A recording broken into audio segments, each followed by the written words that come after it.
Possible hot seat where we are taking on busting spiritual myths.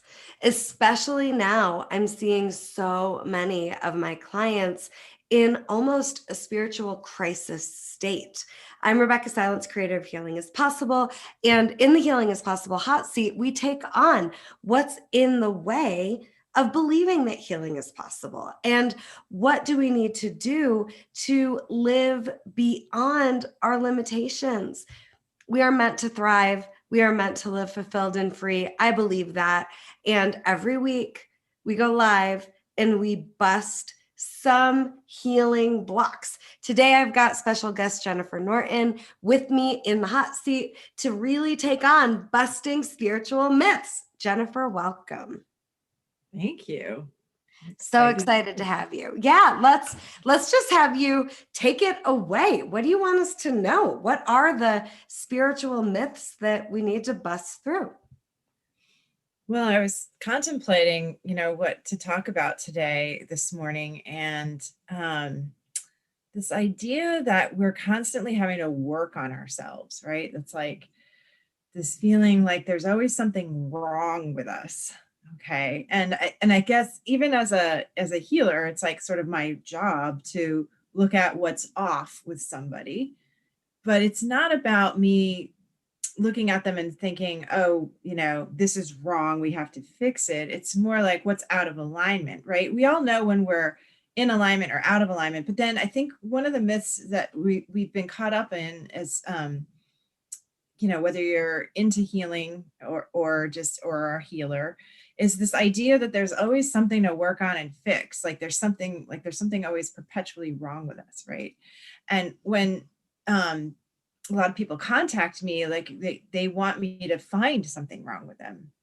They want me to like validate what they think they know, like, oh, I think there's something wrong with me. And it's more about me helping point them back to like the purity of their own being, right? Which is constant. There's nothing wrong with us at the purity of our own source connection and our own setting of who and what we are. So the myth is that, and it's an ego-based belief. It's, if you want to call it the ego, the small self, the false self, whatever. It's the myth is that there's something wrong with us, and we always have to be wary of that and fix that in order to attract or have all the goodies in life, right? It's like, oh, I didn't get that job promotion, so there's something wrong with me, and it's like, well, maybe it just wasn't a good, move for you. But of course, your ego is going to have maybe another idea of what it thinks is correct for you. And now it's like, oh, the ego can come up with a whole slew of things that it thinks is correct for you. And it's like, and then we can get into this mode of like feeling like, we have to, I call it do the hokey pokey and turn ourselves around. It's like, now what do we got to do? Right. Yeah. It's like, oh, now if you just do this and that, and you drink this smoothie and, say this mantra and focus on these good thoughts. It's like, oh my God, that's like a whole nother, slave self program right there. Right. Like now that's the ego co-opting our spiritual stuff and like then creating a whole nother mess. And it's so compelling. It's like, it's so compelling. We really buy into it. And the idea that if, as long as we're maintaining a high frequency and feeling good, then everything's going to be okay. And so it's almost like we're always trying to find that blissful place. Now I'm not saying that there's anything wrong with that either, because it feels good to feel good, right? And we want to feel good. But we want to get away from the idea that if we're not feeling good, there's a problem and we have to fix that right away. Because, or I would also just interject, or falling into a false belief that because you're not feeling good, or if you perceive there is a problem, that it's your fault. Yeah, right. Right. Because I really believe, and I'd be curious to know your thoughts on this, Jennifer. nothing's happening. I don't think life is happening for us or to us. I think it's just happening. And then who are we going to be? How are we going to navigate that? Yeah, yeah, exactly. And it's just that if constantly worrying about whether we're in a high frequency or a low frequency, or we're thinking good thoughts or bad thoughts, like I always look at things in terms of your energy, right? What's a deficit, what's depleting you and what's building you up, right? And if you're constantly worrying about your state of being not being the right state, like that's going to deplete you, right? It's exhausting. So it's like, okay, we can notice when we don't feel good, and it's like you want to notice. It's like the weather. Oh, today I'm not feeling good. Maybe today you're feeling great. Either way, it doesn't matter, because it's a feeling. It's going to pass. It's an emotion. It's going to pass. Where we get caught is when we get caught up in the feeling or the emotion, like we have to do something about it. Okay. And so, and of course, there are things we can do to help that mood, especially if it's not a great mood or a feeling shift, which would really be to just sit with it and be with it and not try to fight it. Right. So the more we fight something, the worse we feel. And so coming back to just being okay with everything, even the not so great stuff.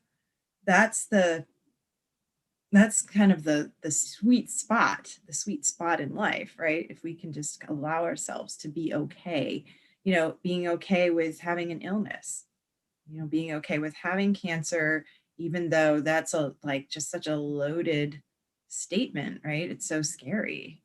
Well, and I can speak to that directly. I think the being okay with it could be confronting to some people listening, but for me, being pregnant, being diagnosed with cancer, and then literally being told in I would say every doctor visit how the statistical odds were against me really gave me an opportunity to step into just being willing. Like I'd almost rather use the word willing than okay. Like you're Yeah. either fighting the wave and it's beating the shit out of you, or you can do some body surfing and ride that wave home into the next moment. But the moment you're in is what it is. And it's also like, with little babies, we're not looking hopefully at the baby and going, why are you hungry? You shouldn't be hungry. We're going, oh, the baby's hungry. It's time to eat. Oh, the baby needs a diaper change. Let's change the diaper. Oh, it's time for a nap, or it's time to get the baby up from a nap. It's like if we could be that matter of fact and just aware and willing to do the next right step for ourselves, how free would we be? Jennifer, I was coaching a young man this morning in his 20s, and this guy is so defeated. And he basically had what I believe to be a super high level of awareness, knowing that these dreams I have, they're not going to actually make me happy. So what's the point? And what I was working with him on was, I agree with you. And I think it's good news when you think it's bad news. Your dreams getting these results, they're not going to make you happier, but they are something to pursue so that you can enjoy the fruits of your labor and you can get happy, you can get willing to be in the moments you're in, enjoying the ride now. And that's kind of what I'm hearing in a new way as you're sharing with us today. Pursue the dreams, and yeah, they're not going to make you happy, but they are worth it. And then you can be willing now to feel how you want to feel, to live how you want to live. Yeah, but it's not denying how you feel. Like, so the myth that we always have to feel good and to maintain or be positive and happy in order to attract what we desire, that is false. That is just so false. Like that's an old spiritual kind of truth that got, really hammered by the law of attraction people. Um, Granted, there it's nice when we feel good and things seem to be going our way, but we cannot bypass or deny when things don't feel good or aren't going our way. And so instead of focusing like on what's wrong with us, it's more about allowing, right? It's neither accepting nor rejecting. It's like, okay, someone just told me I Yeah. have cancer. I don't need to accept that. I don't need to reject it. I can allow that that's what's happening.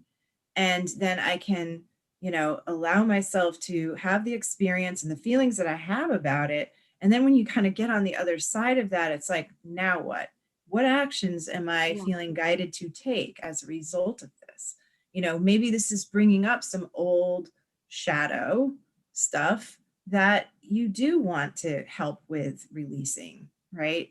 But instead of focusing on, oh, I have these, shadow patterns, I've got to get rid of them. It's more like, well, as long as you're aware of it, that's half the battle. That's like that's a big chunk of it actually on its way out the door. So it's everything's kind of shifting us back to the purity of who and what we are, which is pure love. And that pure love frequency is kind of dissipating and dispelling everything that's unlike love.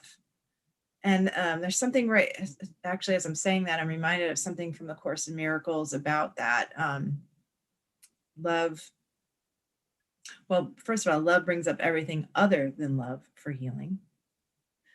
And so as that starts to bubble up, it's like, oh, this is a fearful thought. It's not a loving thought. What can I, accept, but not accept, but allow and let go? So that it's like you're just sort of uncovering like a dirty car, right? If your car is dirty, you take it through the car wash. It's like we're just allowing these patterns to present themselves. So we're noticing them so they can fall away without getting in there feeling like we've got to fix ourselves, like there's something wrong and we have to take care of it now. Like that's just the ego taking over. Yeah. I mean, when the car is dirty, you don't go, oh, it's not dirty. Right. You know, it's Exactly. dirty. I'm either gonna wash it or I'm not. It's the same with whatever moment you're in and the feelings and experiences that you're having in whatever moment you're in. And Jennifer, can you like break it down as though we were all kindergartners? What do you mean by we all have a frequency and how and why is that so important? Yeah. So imagine like a frequency is like the setting on a radio dial, right? And everybody has their own setting. And that setting is really rooted in pure love. That doesn't mean that you're going to show up as blissful and peaceful and happy all the time. Pure love can be really intense actually. We may end up saying things that people don't like, but we're coming from that purity of our being. So the frequency setting is like a setting on a radio dial. And then it appears that we accumulate feelings and problems and things that can negate that frequency or pull it down. And there are things that we're aware of like that pull us down, right? Like if we're focusing on all the problems in the world, that's probably going to pull you down, but it's not going to alter the purity of who you what you are, right? Like there's this unalterable part of us, indestructible. Okay. And then there's the things that we can allow in that we can allow to kind of mess with our head, literally. It's like just messing with our head, right? And but coming back to your dial on that radio, it's like coming back into that pure frequency that's unalterable, that cannot be changed no matter what. Things can happen in your life that can elevate you, and as you purify these patterns, as you dispel or you know dissolve patterns that have been holding you back, it can make you feel even better, where you're like rising up and you're embodying more of the purity of your own frequency, if that makes sense. Because it's sort of like we're just wearing like layers and layers of clothing, right? And it's like little by little we're just stripping away what's not us. We're stripping away what's not us, whether it's a belief or a pattern or a problem or an illness. It's like, okay, that's not who and what we are. It cannot change who and what we are as a frequency. Does that make sense? I love it. And I think about too how one of the things I've been saying recently when it comes to this promise that I'm making to people that I really guarantee and believe in, that healing is possible. We just have to start there. Is the darkness is real, but so is the light. And I'm thinking about, as you're talking, that light in us doesn't go out. And Mm. that's what I'm thinking about when you're describing frequency. That Yes. light, even if you don't see it, can't feel it, or even not believing it's there, if you're still here, if you're breathing, if you're alive, if that heart is pumping blood through your veins, and you're still waking up in the mornings, then you've got light in you that is the source of your power and is the connection to your internal guidance system and is your natural frequency that can't be altered regardless of the circumstances outside of you. But we don't recognize that, we don't believe that. And so I just want us all to hear the darkness is real and so is the light, and life is happening, and your frequency can't be messed with. Right. And then when it feels like it's being messed with, what if you've just disconnected from it? Yeah. And what if there really is nothing wrong with you? And even bigger, what if there really is nothing wrong with life, with what happened, with what is happening, with what you're maybe afraid could happen? I think we have an opportunity to live into being the person it takes to live beyond the limitations that we think are more powerful than we are. Yeah, that's beautifully said. Yeah. It's like our feelings can come and go, they fluctuate all the time, but it's never going to change who and what we are at the core of our being, that light, that indestructible light.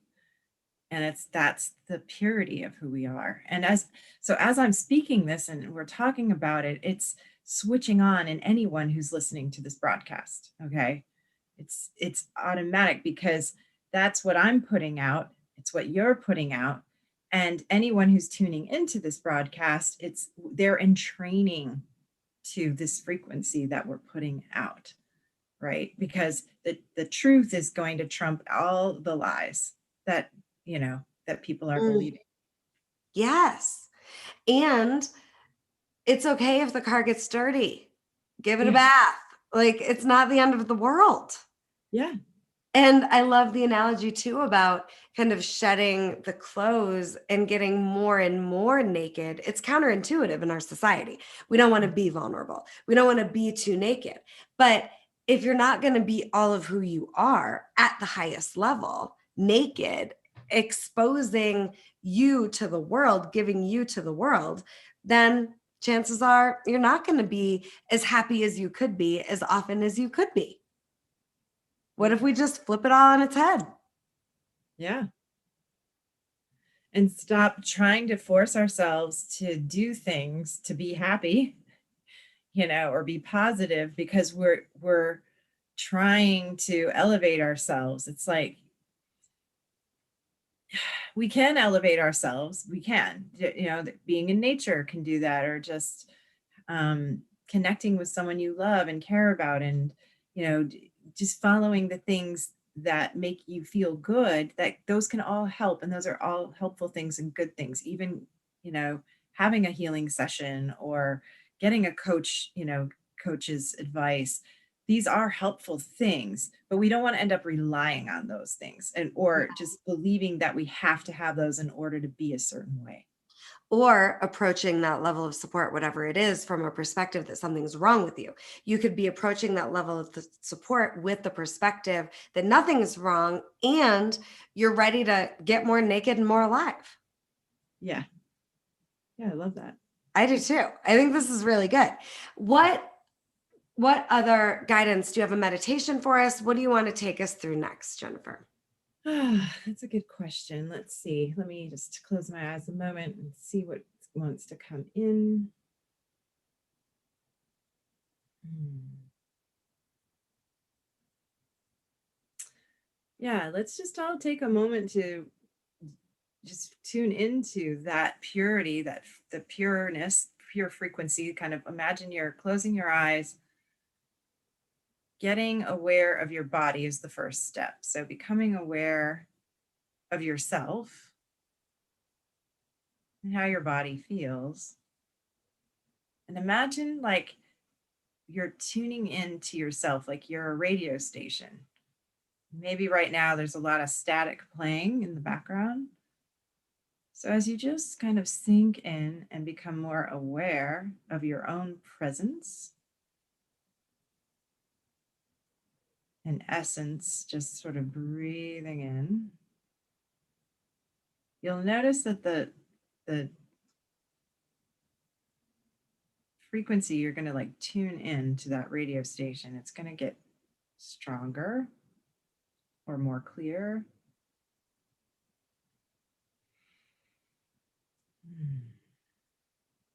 And it's going to start to activate. So, this is like a frequency activation for helping you really dial in, tuning in to your own self, which is perfect. The purity of who you are is perfect. There's nothing wrong. And helping you to embody more love, dispelling any myths that there's something wrong or needs to be fixed. And if there's any negative thoughts, feelings, or emotions, or positive ones, doesn't matter. They're just imagine they're like clouds. It's like the weather. They're just rolling through.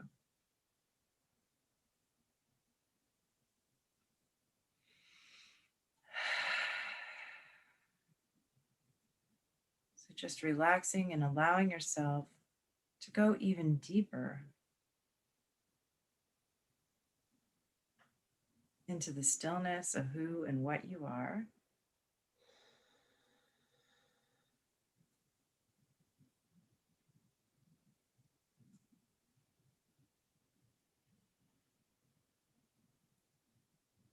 And just imagining that anything that is not you is leaving.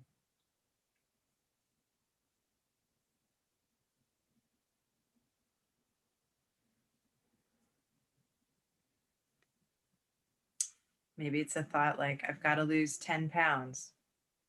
That's a common thought. I get that one. That's not you. Just let it go.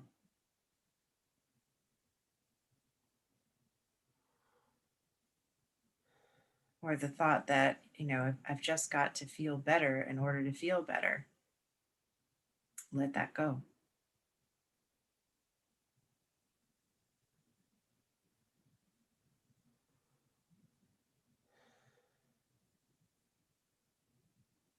Or like you've got to manifest something in particular before you can have the thing that you want. Just let that go.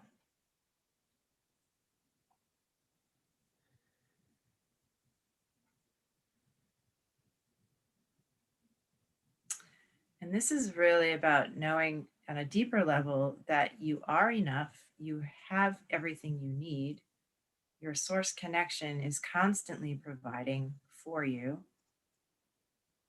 and the frequency of who and what you are is unalterable.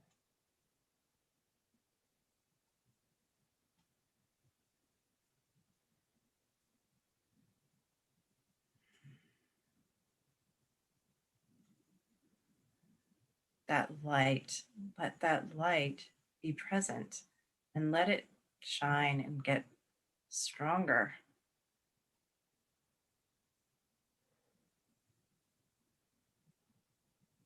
And yeah, tuning into the light of who you are and not your perceived darkness. Because what happens to darkness as we become more aware of our light, the darkness just fades away.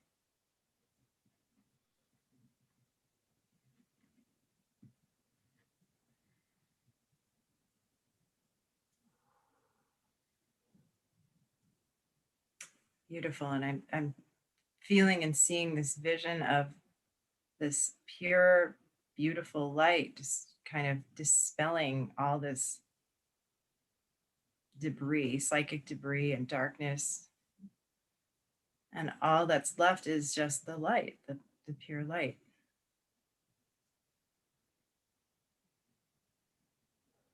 That's the light of who and what we are.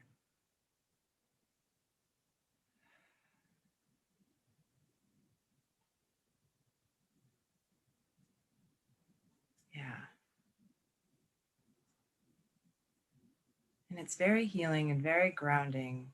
And deep within that is a feeling of peace. So let that feeling of peace just really emanate and permeate your whole being.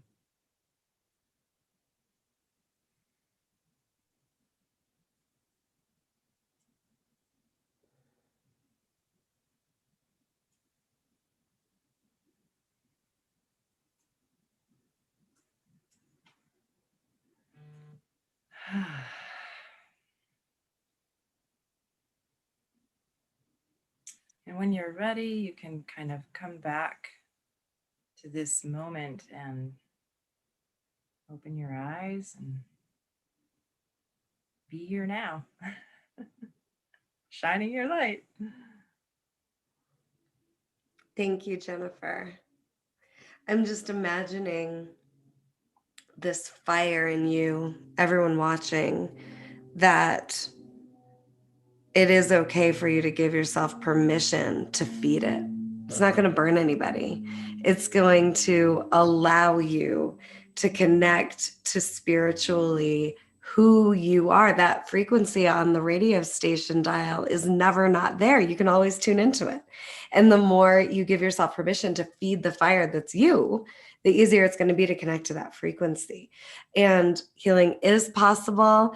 Jennifer, thank you for taking us through some spiritual myth busting today. The Healing is Possible Hot Seat is brought to you by the Healing is Possible Challenge. It's a 5-day challenge. It's $27, 5 days in a row, 5 steps to launching and feeding this fire in you. And you can visit RebeccahSilence.com to access it. We're here every single week with healing messages and healers and volunteers doing breakthrough coaching, modeling healing for all of us. Thank you, Jennifer, so much for being with us today. Any final thoughts? And how do people get a hold of you? Just my final thoughts are just stay true to who you are and don't let that spiritual ego hijack your beliefs. Yeah. And if you want to get a hold of me, jennifernortonhealing.com is my website. I've got a calendar where you can schedule a free consultation if you have questions, if you just want a better feeling for how I work with people. And yeah, just I'd love to hear from more people about what's other spiritual myths that they're struggling with.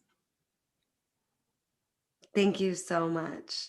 Yeah. We will see you soon. Go shine that light and feed that fire that's you. We need you in the world. See you soon.